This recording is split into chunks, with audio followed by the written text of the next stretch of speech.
এরকম অ্যানিমেশন আমরা অনেক ক্ষেত্রে দেখে থাকি, কিন্তু আমরা অনেকেই জানি না যে এরকম অ্যানিমেশনটা কিভাবে বানানো হয়। আমরা 1990 দশকের যে মুভিগুলো দেখি সেগুলো এন্ড স্ক্রিন এরকম ভাবে আসে, সেগুলো যখন মুভিটা শেষ হয়ে যায় তখন এরকম ভাবে একটা এন্ড স্ক্রিন আসে। সো আমরা চাইলে এরকম অ্যানিমেশন তৈরি করতে পারি খুব সহজে প্রিমিয়াম প্রোতে। তো চলুন আমরা দেখি এরকম অ্যানিমেশন কিভাবে তৈরি করা হয়।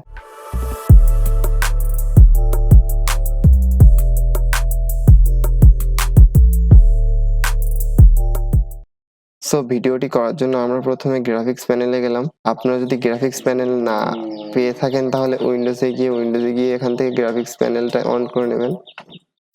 এখান থেকে এসেনশিয়াল গ্রাফিক্স। সো আমরা একটা টেক্সট টুল নিয়ে একটা টেক্সট লিখলাম। এখানে আমি টেক্সট একটু বড় সাইজে করে নিই। এখানে সিটি লিখলাম, এটা আরো বড় করে নেব।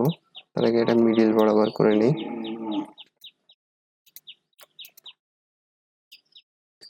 একটি ফন্ট দিব এখানে, এই যে ইমপ্যাক্ট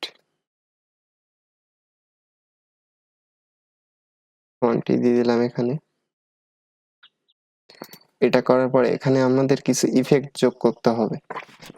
তার জন্য আমরা প্রথম সিলেকশন টুলে গিয়ে ইফেক্ট প্যানেলটা অন করব। তার জন্য আমাদের এডিটিং প্যানেলে গেলাম, ইফেক্ট, এখানে গিয়ে আমরা সার্চ করব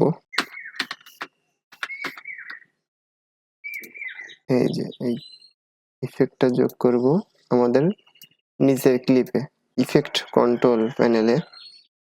সো যাওয়ার পরে আমরা যে ইফেক্টটা যোগ করেছিলাম এই যে ট্র্যাক মেক কি, এটা আমরা এখান থেকে ভিডিওটা আমার লেখাটা যে ফ্রেমে আছে সেটা আমি এখান থেকে দিয়ে দেব। আমার লেখাটা ভিডিও 2 তে আছে, এই যে ভিডিও 2। সো আমি সেটা দিয়ে দিলাম। তো দেখেন আমার এখান থেকে লেখাটার ভেতরে ভিডিওটা ইনপুট হয়ে গেল। তো আমরা চাইলে এটা একটু বড় ছোট করে নিতে পারি। এখান থেকে লেখাটা একটু বড়ই করে নিলাম যেন দেখা যায় ভালো। তো এটা করার পরে আমাদের যে ডাইনামিক অ্যানিমেশনটা সেটা করবো এবার। তার জন্য আমাদের এখান থেকে স্কেল এবং পজিশন দুইটা অন করে নিয়ে এটা জুম করে নেব। এবার আমি এটা একটু সরিয়ে নেব। স্কেল এবং পজিশন দুইটাই আমি চেঞ্জ করতেছি। এটা করার পরে আমি এই পজিশনে গিয়ে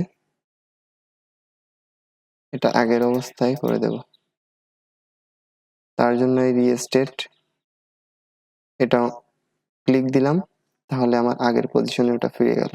তো আমি এই দুটোকে ইজি ইন করে দেব।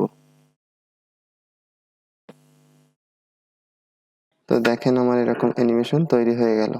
তারপরে আমাদের এরকম অ্যানিমেশন তৈরি করার পালা। সো এটাও একইভাবেই তৈরি করব। সো এটা করার জন্য আমরা একটা কালার ম্যাপ নিয়ে নেব। এখানে একটা কালার ম্যাপ নিয়ে নিলাম। তো কালার ম্যাপে আমরা একটা ইফেক্ট যোগ করব।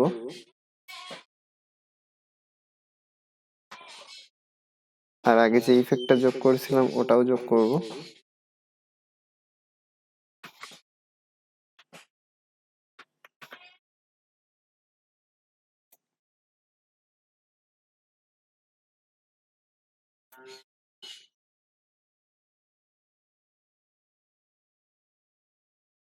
ইফেক্ট কন্ট্রোলে গিয়ে এটা আমরা যেমন কালার চাই সেরকম কালার এখান থেকে সিলেক্ট করে দিতে পারি। এখান থেকে আমরা ভিডিও 2 দিয়ে দেব। তাহলে আমার অ্যানিমেশনটা এরকম দেখতে হয়ে গেল। তো এবার আমরা একটা ট্রানজিশন এড করব।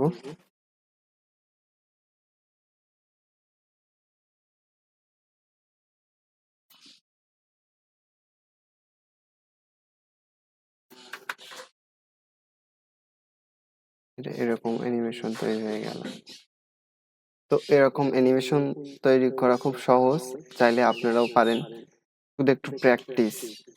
আমার ভিডিও টিউটোরিয়াল সিরিজ যারা ফলো করতেছেন তারা অবশ্যই ভিডিওগুলো দেখবেন আর অবশ্যই নিজে নিজে করবেন, না করলে কিন্তু কোনো কিছু শিখতে পারবেন না। তো প্র্যাকটিস করবেন দেখে দেখে, তাহলে পারবেন অবশ্যই। তো ভিডিওটা এই পর্যন্তই ছিল। যদি আমার ভিডিওটা দেখে আপনারা একটু উপকৃত হয়ে থাকেন তাহলে অবশ্যই লাইক করে দিবেন, এবং যদি আপনি ভিডিও এডিটিং শিখতে চান বেসিক থেকে অ্যাডভান্স, তাহলে আমার প্রথম থেকে ভিডিও দেখে আসতে পারেন, টিউটোরিয়াল সিরিজ ফলো করবেন। আর যদি কিছু না বুঝতে পারেন অবশ্যই আমাকে কমেন্ট সেকশনে জানাবেন। তো এই পর্যন্তই ছিল আজকের ভিডিওটা। ধন্যবাদ সবাইকে।